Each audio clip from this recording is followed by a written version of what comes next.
கர்த்தருடைய பரிசுத்த நாமத்திற்கு மகிமை உண்டாவதாக. இந்த வேளையாக இந்த சத்தத்தை கேட்கிற தேவ பிள்ளைகளே, உங்கள் யாவரையும் தேவன் ஆசீர்வதிப்பாராக.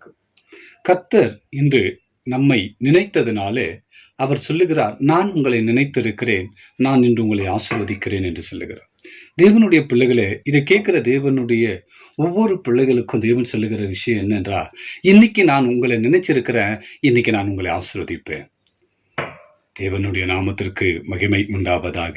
சங்கீதம் 115:12 வசனத்துல வாசிக்கிறோம், கர்த்தர் நம்மை நினைத்திருக்கிறார், அவர் ஆசீர்வதிப்பார் என்று நம்ம வாசிக்கிறோங்க. தேவ பிள்ளையே, கர்த்தர் இன்று உங்களை நினைத்திருக்கிறதுனால அவர் சொல்லுகிறார், நான் இன்று உங்களை ஆசீர்வதிக்க போகிறேன், நான் உங்களை நினைத்திருக்கிறேன். இன்னைக்கு நான் உங்களை நினைத்ததுனால இந்த சத்தத்தை கேட்கிற ஒவ்வொரு பிள்ளைகளே, நான் உங்களை இன்று ஆசீர்வதிக்க போகிறேன். எத்தனை பேர் விசுவாசத்தோடு இருக்கிறீங்க? எத்தனை பேர் இந்த சத்தத்தை கேட்கணும் என்று வாஞ்சிக்கிறீங்க? ஆண்டவரே, என்னையும் ஆசீர்வதியும், ஆண்டவரே என்னையும் ஆசீர்வதியும் ஆண்டவரே. தேவனுடைய பிள்ளைகளே, கர்த்தர் சொல்லுகிறார், நான் நினைத்திருக்கிற இன்னைக்கு உன்னை ஆசீர்வதிக்கணும் என்று.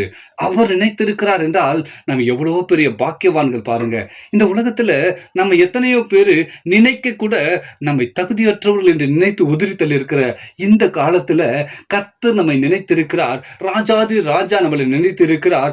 சர்வத்துக்கும் லோகாதிபதியாய், சர்வத்துக்கும் அதிகாரம் உள்ளவராய், சர்வ சிருஷ்டிக்கும் அதிகாரியாய் இருக்கிற என் தேவாதி தேவனாய் கர்த்தர் நம்மை, அற்பமாயிருக்கிற நம்மை தேவன் நினைத்திருக்கிறார் என்றால் நிச்சயமா நாம் எவ்வளவு ஸ்லாக்கியம் உள்ளவருங்க.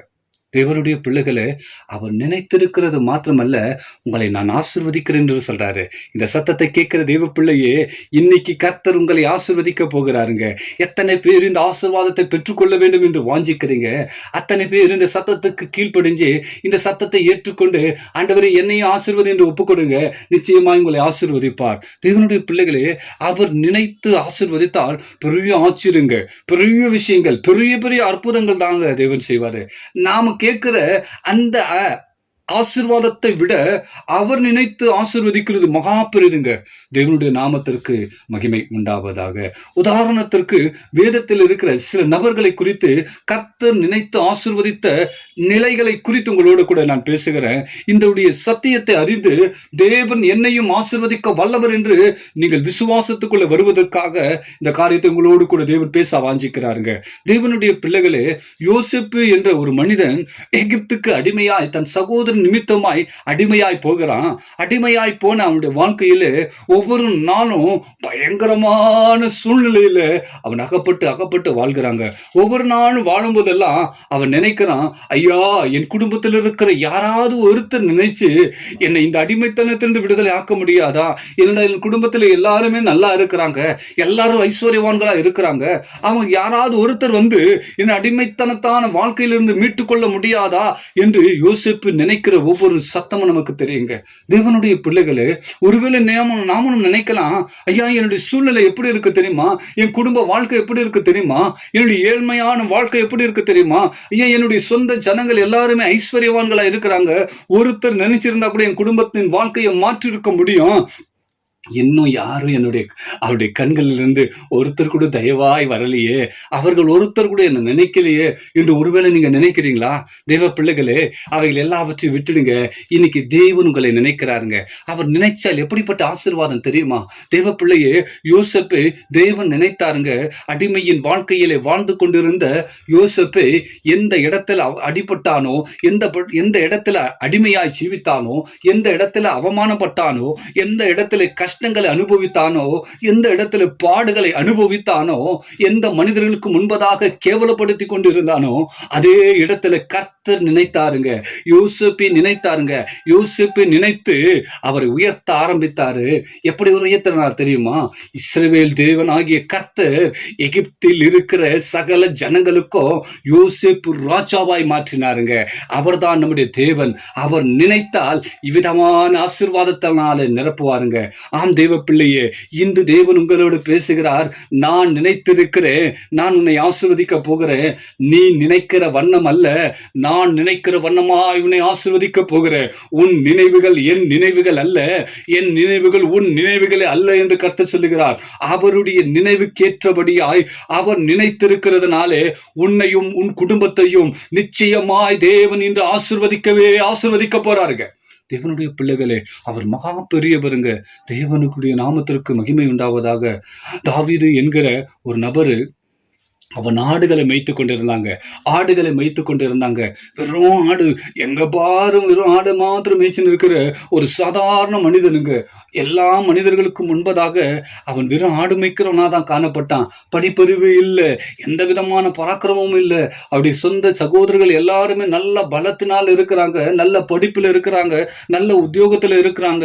ஆனா அவளுடைய கண்களுக்கு தாவீதை கொஞ்சம் உயர்த்தி வைக்கலாம், நம்மை போல அவனை மாத்திருக்கலாம், அவனை வெறும் ஆடை மேய்க்க வைக்கிறோமே என்று ஒரு நாள் கூட நினைக்கலங்க. எல்லா மனிதர்களுக்கும் முன்பதாக தாவீது ஒரு அற்பமாகத்தான் நினைக்கப்பட்டான். ஒரு தாழ்வான வாழ்வைத்தான் கண்டான். ஏனென்றால் சாமுவேலும் அந்த இஸ்ரவேலுக்கு ராஜாவாய் மாற்ற போகும் பொழுது கூட எல்லா ஜனங்களையும் பார்த்து அப்படி சகோதரர்களை தான் நியமிக்க பார்த்தான். ஆனாலும் கர்த்தர் தான் நினைச்சாரு, நான் அவனை நினைக்கல, என் இருதயத்துக்கு ஏற்றவனை உனக்கு காண்பிக்கிறேன் என்று சொல்லி தாவீதை காண்பித்தாருங்க. தேவன் தாவீதை ஆசீர்வதித்தாருங்க. தேவன் தாவீதை ஆசீர்வதித்தாருங்க. எப்படி ஆசீர்வதித்தார் தெரியுமா? ஐயா, அவருடைய சகோதரர் போல ஏதோ ஒரு உத்தியோகத்திலேயோ ஏதோ ஒரு பெரிய வேலையிலேயோ ஒரு நல்ல ஆசீர்வாதத்தில் அல்லங்க, முழு இஸ்ரவேலுக்கே ஒரு ராஜாவாய் தேவன் மாற்றினாருங்க. அதனாலதான் தாவீது சொல்லுகிறான், சங்கீதம் 136 சங்கீதம் 23 சொல்லுகிறான், நம்முடைய தாழ்விலே நம்மை நினைத்தவரை துதியுங்கள், அவர் கிருபை என்றும் உள்ளது. நம்முடைய தாழ்விலே நினைத்தவருங்க, உங்களுடைய சூழ்நிலையில நினைச்சவருங்க, உங்களுடைய வாழ்க்கையில நினைச்சவருங்க. தேவ பிள்ளையே, இன்று உங்களுடைய வாழ்க்கை ஒரு தாழ்வானதா இருக்கலாம், ஒரு ஏழ்மையா இருக்கலாம். ஏழ்மையா இருக்கிறதுனால எல்லா கண்களுக்கு முன்பதாக நீ அசட்டையா இருக்கலாம். உன்னுடைய தாழ்விலே நினைத்து என்று சொல்லுகிறார், நான் உன்னை நினைத்தேன், நான் இன்று உன்னை ஆசீர்வதிக்க போகிறேன், உன்னை நான் உயர்த்த போகிறேன், நீ என்னுடைய பலத்த கரங்களுக்குள்ளே அடங்கி இரு, நிச்சயமாய் உன்னை நான் ஆசீர்வதிப்பேன் என்று கர்த்தர் சொல்லுகிறாருங்க. தெய்வ பிள்ளையே, எவ்வளவோ நன்மையான காரியங்களை செய்கிறவருங்க. அவர் நம்முடைய அவருடைய கரத்துக்குள்ள நாம் இருந்துட்டோம் அப்படின்னா, அவர் நினைத்துட்டார் அப்படின்போது அவர் பெரிய ஆசீர்வாதத்தோடு நிரப்ப போறாங்க. இன்னைக்கு உங்களை பார்த்து தான் தேவன் சொல்றாரு. இதை கேட்கிற தேவ பிள்ளையே, உங்களை பார்த்து ஒவ்வொருவரையும் பார்த்து தேவன் சொல்றாரு, இன்னைக்கு நான் உன்னை நினைத்தேன், நான் உன்னை ஆசீர்வதிக்க போகிறேன். உன் நினைவுகள் எல்லாம் எனக்கு தெரியும்பா, நீ நினைச்சு நிற்கிற சூழ்நிலை எனக்கு தெரியும், உன் குடும்ப சூழ்நிலை தெரியும், உன்னுடைய வாழ்நாள் எல்லாம் என்னென்ன நடந்துன்னு இருக்குதுன்ட்டு எல்லா விஷயமும் தெரியும். அதை நினைச்சு இன்னைக்கு நான் உன்னை ஆசீர்வதிக்க போகிறேன். தேவ பிள்ளையே, நீ ஒரு வேளை நினைக்கலாம், என் பிள்ளை என்ன நினைக்கல, நான் என் பிள்ளை எவ்வளவோ நல்லா எவ்வளவோ வளர்த்த. தேவ பிள்ளையே, ஒரு குடும்பத்தை நான் சந்திக்க போகும்போது அந்த குடும்பத்தில் இருக்கிற தாயார் அதை தான் சொன்னாங்க. ஏன் நான் சின்ன வயசுல இருந்து என் பிள்ளைய ரொம்ப கஷ்டப்பட்டு வளர்த்த, இன்னைக்கு ஒரு நல்ல படிப்புல இருந்து நல்ல வேலையில இருக்கிறாங்க. ஆனாலும் இன்னைக்கு என்ன நினைக்க மாட்டேன்றாங்க, என்னை ஒதுக்கி வச்சுட்டாங்க. இப்போ ஒவ்வொரு வேலை சாப்பாட்டு கூட நான் கண்ணீரோடு தான் சாப்பிடுறேன். ஏனென்றால் என் பிள்ளை என்னை ஒதுக்கி வச்சுட்டாங்க, என்னை ஒதுக்கிட்டாங்க, என்னை எல்லாரும் என்னை நினைக்காமலே என்னை ஒதுக்கி வச்சுட்டாங்க என்று தாயுடைய அந்த குமரல் தேவன் கேட்கிறாருங்க. தேவ பிள்ளையே, ஒருவேளை உன்னுடைய சத்தம் கூட இப்படி இருக்குதா? உன்னுடைய ஜெபஜீவியம் இப்படிதான் இருக்குதா? உன்னுடைய நினைவு இப்படிதான் இருக்குதா?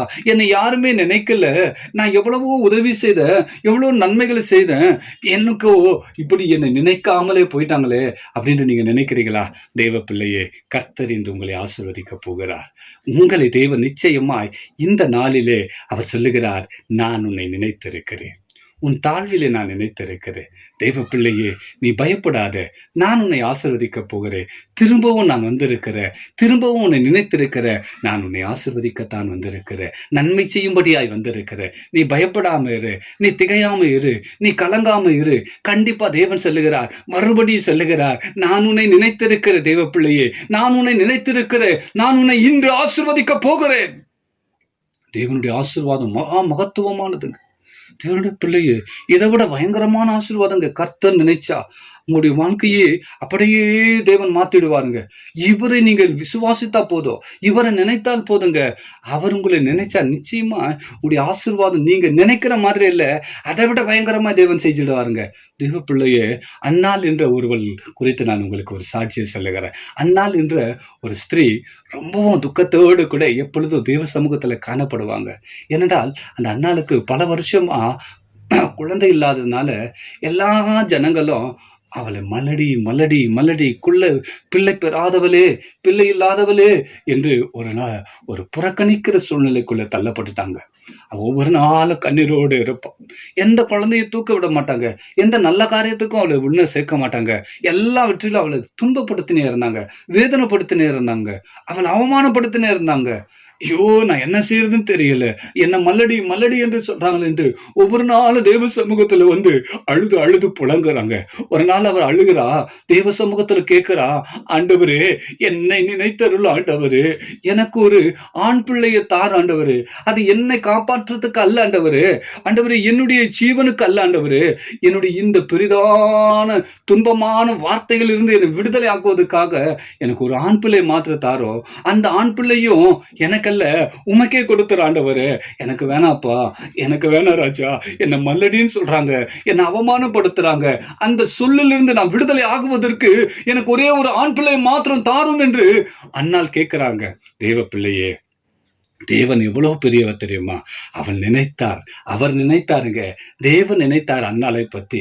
அன்னாள் கேட்கிறா, எனக்கு ஒரு ஆண் பிள்ளைய மாத்திர தாப்பா, என்னை எல்லாரும் அவமானப்படுத்துறாங்க, என் சூழ்நிலை எல்லாம் இப்படி இருக்குது, நான் என்ன செய்யறதுன்னு தெரியல, என் கணவனை தவிர மீதி எல்லாரும் என்னை அவமானப்படுத்துறாங்களே, நான் என்ன செய்யட்டும், எனக்கு ஒரு ஆண் பிள்ளையை கொடுத்துடு, நான் திருப்பி ஆண்டவர் உமக்கே கொடுத்துறேன் அந்த குழந்தையும், எனக்கு குழந்தையே வேணாம், எனக்கு ஒரு ஆண் பிள்ளை மாத்திர கொடுத்துட்டா நான் ஒரு பிள்ளை பெற்றவ அப்படின்ற ஒரு தாயின் ஸ்தானம் எனக்கு இருக்குதுன்ட்டு மற்றவங்களுக்கு தெரிஞ்சா போதும், என்னை அப்படி மாத்திரம் ஆசீர்வதி ஆண்டவரு, அது மாத்திரம் போதும்னு தான் அன்னாள் கேட்டாங்க. ஆனால் கர்த்தர் நினைத்தாருங்க, கர்த்தர் நினைத்து ஆசீர்வதிக்க ஆரம்பிச்சாருங்க. ஒரே ஒரு சாமுவேல் மாத்திரம் அல்லங்க, தேவன் அவளுக்கு 4 ஆண் குழந்தையும் 2 பெண் பிள்ளையும் கொடுத்தாங்க. எவ்வளவு பெரிய ஆசீர்வாதம் பாருங்க. அதுதான் இயேசுங்க, அதுதான் நம்முடைய தேவனாகிய கர்த்தருங்க. நம்முடைய சூழ்நிலையை அறிந்து நாம் கேட்கிற வண்ணம் அல்ல, நம்முடைய நினைவுக்கேற்றபடி அல்ல, அவர் நினைத்திருக்கிற நினைவுக்கேற்றபடியா நம்மை ஆசீர்வதிக்க இன்று வந்திருக்கிறார் தேவ பிள்ளைகளே.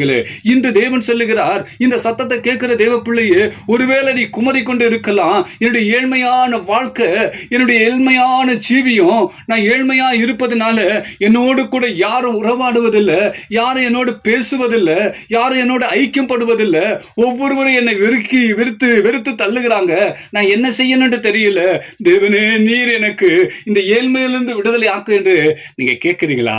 கர்த்தர் சொல்றாரு, ஏழ்மையில் இருந்து மாத்திரம் அல்ல, உன்னை ஐஸ்வர்யவானை மாற்றுவேன் என்று கர்த்தர் என்று வாக்கு கொடுக்கிறாருங்க. தெய்வ பிள்ளையே, நீ பயப்படாம இரு. கர்த்தர் சொல்லுகிறார், எரேமியா 29:11 வாசிக்கிறோம், நீங்கள் எதிர்பார்த்திருக்கும் முடிவை உங்களுக்கு கொடுக்கும்படி நான் உங்கள் பேரில் நினைத்திருக்கிற நினைவுகளை அறிவேன் என்று கர்த்தர் சொல்லுகிறார். அவைகள் தீமைக்கல்ல, சமாதானத்துக்கு ஏதுவான நினைவே என்று சொல்லுகிறார். இன்று அந்த நினைவே கர்த்தர் நினைத்திருக்கிறது ஒரு சமாதானமான ஜீவியம் உங்களுக்குள்ளே உண்டாகிறதுக்காகத்தாங்க. தேவன் இன்று உங்களுக்கு ஒரு பெரிய காரியங்களை செய்வதற்கு இடம் கொடுங்க. கர்த்தரை நம்புங்க, அன்னாளை போல விசுவாசிங்க. தேவ பிள்ளையே, அன்னாள் கேட்டது ஒரே ஒரு குழந்தை, ஆனால் கர்த்தர் நினைத்து அவரை ஆசீர்வதித்தது 6 மடங்கு ஆசீர்வதித்தாங்க. ஒரே ஒரு மடங்கு தான் கேட்டா, அவ 6 மடங்கா தேவன் அவரை ஆசீர்வதித்தார். அதே போலதான் இன்று உங்களுடைய சூழ்நிலைக்கு ஏற்ற மாதிரி நீங்க கேட்டு இருக்கிறீங்க, ஐயா இந்த கடன் பாரத்திலிருந்து என்னை விடுதலை ஆக்கினா போதும், ஐயா இந்த சூழ்நிலையிலிருந்து என்னை விடுதலை ஆக்கினா போதும், இந்த போராட்டிலிருந்து என்னை விடுதலை ஆக்கினால் போதும், இந்த சின்ன வியாதிலிருந்து என்னை விடுதலை ஆக்கினா போதும், ஆண்டவரே என்னை ஆசீர்வதி என்று நீங்க கேட்கிற அந்த சின்ன சத்தத்தை விட கர்த்தர் நினைத்திருக்கிறார், அவைகள் எல்லாவற்றிலும் பெரிதான அற்புதத்தையும் அதிசயத்தையும் இன்று தேவன் செய்யும்படியாக அவர் சொல்லுகிறார், நான் உன்னை நினைத்திருக்கிறேன், நான் இன்று உன்னை ஆசீர்வதிப்பேன் என்று தேவன் சொல்லுகிறார். தேவ பிள்ளையே, தேவன் பெரியவருங்க, அதனால்தான் இன்று உங்களை ஆசீர்வதிக்க போகிறார். எத்தனை பேர் விசுவாசிக்கிறீங்க? அவர் சொல்றாரு, 1 ராஜாக்கள் 3:13 இதுவும் அன்றி நீ கேளாத ஐஸ்வர்யத்தையோ மகிமையும் உனக்கு தந்தேன், உன் நாட்கள் இருக்கிற ராஜாக்கள் ஒருவனும் உனக்கு சரியானவன் ஒருவனுமே இல்லை. பார்த்தீங்களா? தேவன் சொல்லுகிறார், நீ கேட்காத காரியத்தை செய்கிறவருங்க. அவர் நீர் நினைத்திருக்கிற நினைவு அல்ல, அவர் நினைச்சிருக்கிறாரு உன்னுடைய எதிர்காலத்துக்கு என்னென்ன தேவை என்பதை எல்லாவற்றையும் அறிந்திருக்கிறார். தேவ பிள்ளையே, இன்று தேவன் உன்னை ஆசீர்வதிக்க போகிறார். விசுவாசத்தோடு கர்த்தருடைய கரத்துல ஒப்புக்கொடு. ஆண்டவரே என்னை ஆசீர்வதியும் ஆண்டவரே, என் வாழ்க்கையை மாற்று அப்பா, என் சூழ்நிலையை மாற்று ராஜா. ஆண்டவரே, நீர் ஒருவர் என்னை நினைத்தால் போதும் ஆண்டவரே. எத்தனையோ மனிதர்களை நினைக்க வேண்டும் என்று நான் நினைத்ததுண்டு ஆண்டவரே. அவருடைய நினைவுகள் எல்லாம் வேணாம் ஆண்டவரே. நீர் ஒருவர் நினைத்தால் போதும். என் குடும்பத்தை மாற்ற முடியும் ராஜா. என் சூழ்நிலையை மாற்றும் ஆண்டவரே. என் பிள்ளைகளிடத்தில் நான் அவமானப்பட்டு இருக்கிறேன். என் குடும்பத்தில் அவமானப்பட்டு இருக்கிற ராஜா. நான் ஏழ்மையா இருக்கிறதுனால என் வீட்டு அக்கம் பக்கம் இருக்கிறவங்க எல்லாம் என்னை ஆண்டவரே அவமானமாய் பார்க்கிறார்கள் ஆண்டவரே. எந்த விதத்திலும் எங்களை ஒன்று சேர்க்கவும் விடுதல் ஆண்டவரே. எந்த நன்மையான காரியத்தில் எங்களை கூப்பிடுதல் ஆண்டவரே. ஏனென்றால் எங்களுடைய ஏழ்மை ஆண்டவரே, எங்களுடைய ஏழ்மையினால் எங்களை ஒதுக்கி வைத்திருக்கிறார்கள் ஆண்டவர் என்று நீ சொல்லுகிற தேவ பிள்ளையே, கர்த்தர் சொல்லுகிறார். இதோ சங்கீதக்காரன் சொன்னது போல நம்முடைய தாழ்விலே அவர் நினைத்திருக்கிறார். அவரை துதியுங்கள். நிச்சயமா அவரை துதியுங்க. உங்களுடைய தாழ்விலை இன்று நினைச்சிருக்கிறாருங்க. உங்களுடைய தாழ்விலை அவர் நினைத்திருக்கிறார். உங்களுடைய எண்ணங்களுக்கு, உங்களுடைய சூழ்நிலைக்கு, நீங்கள் நினைத்திருக்கிற நினைவுகளுக்கு ஏற்றபடி இன்று உங்களோடு கூட பேசுகிறார். அவர் சொல்லுகிறார், நான் உன்னை நினைத்திருக்கிறேன், நான் உன்னை ஆசீர்வதிப்பேன். கர்த்தர் நிச்சயமாய் ஆசீர்வதிப்பாருங்க. அவர் ஆசீர்வதிப்பாருங்க. அதற்காகத்தான் என்று சொல்லுகிறார், நான் உன்னை ஆசீர்வதிக்கிறேன், உன் தாழ்விலை நினைத்திருக்கிறேன். அன்று யோசேப்பை தேவன் ஆசீர்வதித்தது போல, அன்று தாவீதை ஆசீர்வதித்தது போல, அன்று அன்னாளை ஆசீர்வதித்தது போல என்ன அநேகரை ஆசீர்வதித்திருக்கிறாருங்க. என்னுடைய ஜீவித்தை அவ்விதமான ஆசீர்வாதத்தினால தேவன் நிரப்பியிருக்கிறாருங்க. என்னை ஆசீர்வதித்தவர், இத்தனை பிள்ளைகளையும் ஆசீர்வதித்தவர், நிச்சயமா இதை கேட்கிற உங்களையும் தேவன் நிச்சயமாய் ஆசீர்வதிப்பார். நிச்சயமா உங்களுடைய வாழ்க்கையை மாற்றுவார். அவர் நினைத்திருக்கிறார். அவர் நினைத்தால் நிச்சயமாக அப்படியே செய்து முடிக்க வல்லவராயிருக்கிறாருங்க. தெய்வ பிள்ளையே, நீ பயப்படாம இரு. ஆண்டவர் என்ன நினைக்கலையா என்று நினைக்காத. ஒவ்வொரு நாளும் உன்னை நினைத்து கொண்டே இருக்கிறார். உன் சூழ்நிலைகளை அறிந்திருக்கிறார். உன்னுடைய எல்லா வழிகளையும் அறிந்திருக்கிறார். நீ ஒவ்வொரு நாளும் கூப்பிடுகிற ஒவ்வொரு கூக்குரலின் சத்தத்தையும் அவர் கேட்டிருக்கிறார். இதோ உன் தாழ்வில் இருந்து நீ கூப்பிடுகிற சத்தத்தை அவர் கேட்டு அவர் சொல்லுகிறார், உன் தாழ்விலே நான் அறிந்திருக்கிறேன். உன் தாழ்வில் இருந்து நான் உன்னை உயர்த்த போகிறேன். நிச்சயமா இன்று ஒரு முடிவு தேவன் காண்பிப்பார். உன்னை ஆசீர்வதிப்பார். உன்னை விடுதலை ஆக்குவார். உன்னை எல்லா காரியங்களிலிருந்து மேன்மையாய் வைக்கும்படியாய் கர்த்தர் என்று உன்னை ஆசீர்வதிக்க போகிறார். தேவ பிள்ளையே, விசுவாசத்தோடு கர்த்தரை நம்பு. ஆண்டவர் இன்று சொன்ன இந்த சத்தியத்தை நம்பு. தேவன் சொன்ன அதே சத்தியத்தை ஒவ்வொரு நாளும் நினைத்து அந்த வார்த்தைகளை சொல்லி தேவனை துதி. நிச்சயமாய் தேவன் உன்னை மேன்மையாய் ஆசீர்வதிப்பார். நீ நினையாததும் உன்னை அறியாததும் நீ உனக்கு எட்டாததுமான பெரிய காரியங்களை செய்யும்படியாய் கர்த்தர் இன்று உன்னோடு கூட பேசிக்கொண்டே இருக்கிறார். தேவ பிள்ளையே, பயப்படாதே. கர்த்தர் உன்னோடு கூட இருக்கிறார். மறுபடியும் உன்னை நினைத்தேன், நன்மை செய்யும்படியாக, தீமைக்கல்ல நன்மைக்காகவே உன்னை ஆசீர்வதிக்கும்படியாய் மறுபடியும் உன்னை திரும்பவும் நான் நினைத்திருக்கிறேன். உன்னை நினைத்தது நான் உன்னை ஆசீர்வதிக்கும்படியாய் என்று தேவன் சொல்லுகிறார். தேவ பிள்ளையே, நீங்கள் ஆசீர்வாதமாய் இருக்கும்படியாய் கர்த்தர் உங்களை நினைத்திருக்கிறார். தேவன் உங்களை ஆசீர்வதிப்பார். நீங்கள் யாவரும் ஒரு நிமிஷம் கண்களை மூடலாம். தேவ சமூகத்தில் ஒப்புக்கொடுங்க. ஆண்டவரே, என்னை நினைத்தருள் ஆண்டவரே. நான் எதற்கும் தகுதி இல்லாதவன் ஆண்டவரே. நான் ஒரு ஆடை மேய்க்கிறவன் போல எல்லாவற்றிலும் தாழ்வினால் இருக்கிற ஆண்டவரே. என்னோடு கூட இருக்கிற என் சிநேகிதர் கூட என்னை ஐக்கியப்படுத்துறதில் ஆண்டவரே. என்னடா என்னுடைய இயல்மையை கண்டு என்னை ஒதுக்கி வைக்கிறாங்க ஆண்டவரே. என்னுடைய குடும்பத்தின் சூழ்நிலை கண்டு என்னை ஒதுக்கி வைக்கிறாங்க ஆண்டவரே. என்னுடைய வியாதியை கண்டு என்னை ஒதுக்கி வைக்கிறாங்க ஆண்டவரே. யாரும் என்னை குறித்து நினைச்சதில்லை ஆண்டவரே. என் சொந்த பிள்ளையை என்னை நினைச்சதில்லை ஆண்டவரே. அப்படின்னு சொல்லுகிற ஒவ்வொருவரே தேவ பிள்ளைகளை இன்று தேவன் சொல்லுகிறார், நான் உன்னை நினைத்திருக்கிறேன். யார் நினைத்தார்களோ நினைக்கலையோ என்று கவலைப்படாத. நான் நினைத்திருக்கிறேன். நான் சர்வ வல்லமையுள்ள தேவன். நான் உன்னை நினைத்திருக்கிறேன். நான் உன்னை ஆசீர்வதிக்க போகிறேன் என்று தேவன் சொல்லுகிறார். தேவனுடைய பிள்ளைகளே, தேவனுடைய சமூகத்தில் ஒப்புக்கொடுங்க. எங்களை அதிகமா நேசிக்கிறீங்க நல்ல தகப்பனே. உடைய நல்ல நாமத்தை நன்றியோடு ஸ்தோத்தரிக்கிறோம், துதிக்கிற ராஜா. ஆண்டவரே, தாழ்வில் எங்களை நினைத்ததுக்காய் ஸ்தோத்திரம் ஆண்டவரே. ஐயா, இதை கேட்கிற ஒவ்வொரு பிள்ளைகளும் ஆண்டவரே, அவருடைய தாழ்வில் இருந்து மாற்றி ஆண்டவரே உடைய ஆசீர்வாதத்தினால நிரப்பும் ராஜா. ஆண்டவரே, அன்று யோசேப்பை நீர் ஆசீர்வதித்தது போல, அன்று தாவீதை ஆசீர்வதித்தது போல, அந்நாளுடைய ஜெபத்திற்கு நீர் ஆசீர்வாதமாய் மாற்றினதுக்காக ஆண்டவரே, இதோ சாலமோனுக்கு அவன் கேளாத ஐஸ்வரியத்தினாலும் ஆண்டவரே கனத்தினாலும் ஞானத்தினாலும் நிரப்பினது போல ஆண்டவரே, இதை கேட்கிற ஒவ்வொருவரையும் ஆண்டவரே அவர்கள் கேளாத ஐஸ்வரியத்தையும் ஆண்டவரே எல்லா ஆசீர்வாதங்களினாலும் நிரப்பி அவர்களை வழிநடத்த ராஜா. இவருடைய எல்லா தாழ்மையிலிருந்து விலக்கி ஆண்டவரே, எல்லா தாழ்விலிருந்து விலக்கி ஆண்டவரே, இவர்களை ஆண்டவரே உயர்வான கண்மலை மேல் நிறுத்தி ஆண்டவரே, ஒருவராலும் அசைக்கப்படாத அளவிற்கு ஸ்திரமாய் நிற்கும்படியா இவர்களை ஆசீர்வதியும் ஆண்டவரே. இவருடைய கரங்களை நோக்கி பாரும், இவருடைய இருதயங்களை நோக்கி பாரும் ஆண்டவரே. இவருடைய கரங்களும் கண்களும் ஆண்டவரே உம்மை நோக்கி பார்க்கிறது ஆண்டவரே, உம்மை நோக்கி உயர்ந்து இருக்கிறது ஆண்டவரே. அவருக்கு ஒத்தாசையா நீர் இருந்த ஆண்டவரே, ஆசீர்வதியும், பலப்படுத்தும். உம்முடைய சித்தம் ஜெயமாய் மாறட்டும். இயேசுவின் நாமத்தினால் வேண்டுகிறோம் நல்ல தகப்பனே. ஆமேன், ஆமேன். தேவனுடைய பிள்ளைகளே, உங்களை யாவரின் தேவன் ஆசீர்வதிப்பார். நிச்சயமா அவர் உங்களை நினைத்திருக்கிறார், உங்களை ஆசீர்வதிப்பார். ஆமேன், ஆமேன்.